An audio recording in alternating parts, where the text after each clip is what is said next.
some years ago, and I was leaving Kabuna after 10 or 12 years, a lady said to me, "Father, we'll miss you." And I said, "Thank you, and I'll miss you." And she said, "No, you won't. That's missionary life. You move on to the next thing." This is Mission Alive. I'm Roger from MSC Mission Office. And it was true.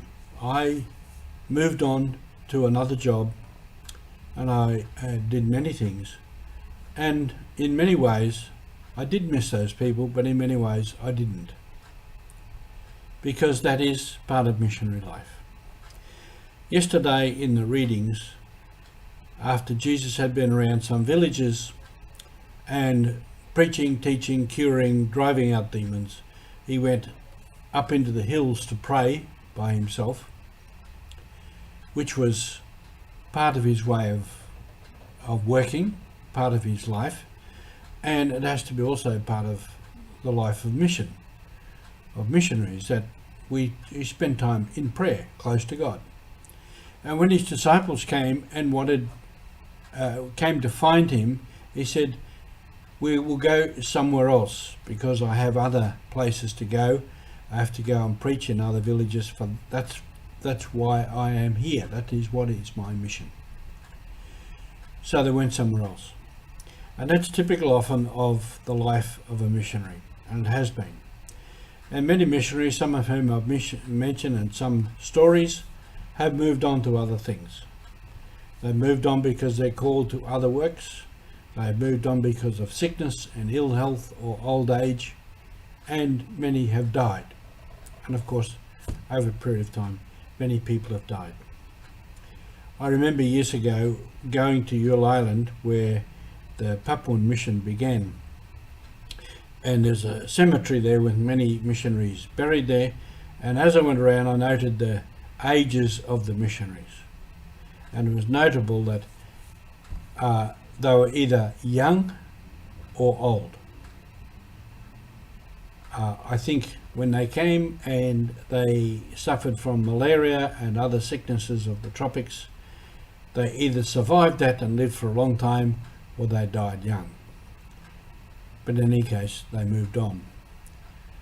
And so that is part of the story of the mission, that there's always other works, there's other things to move on to. For myself, most of my life I've spent in about 10-year periods.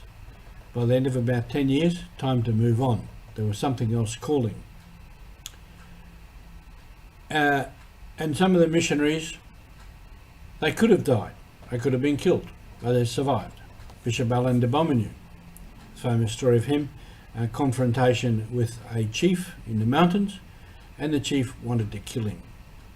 Bit of a long story there, maybe for another time. But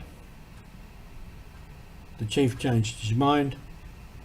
Bishop Alain de Bomigny was friendly to him, and he survived and became a friend of that chief, and that opened up a whole new area of mission. And some missionaries have died. Some have died at sea. Some were killed in the mountains. In the highlands, there was an SVD brother who was shot in the chest 8 times with arrows, simply because he was an outsider, a European. Because of something the government had done, or a patrol officer had done, or some incident elsewhere, he was walking through that area and he was shot. He was killed. In other places and other areas, missionaries died of shipwreck. Some were killed by the native peoples. There may have been cases where they were killed and eaten, they were cannibalized. Such is the life of missionary work. To go into areas in those days that were new, it was part of the colonial world, there was a lot of danger. But we move on, and that is part of the gospel, part of the message. We preach the gospel and we move on. Paul is a great example of that. He was constantly moving on from one place to another to another. Such as mission. The mission is alive, whether we stay in one place forever and do mission work, or whether we move on. Thank you for being part of the mission with us.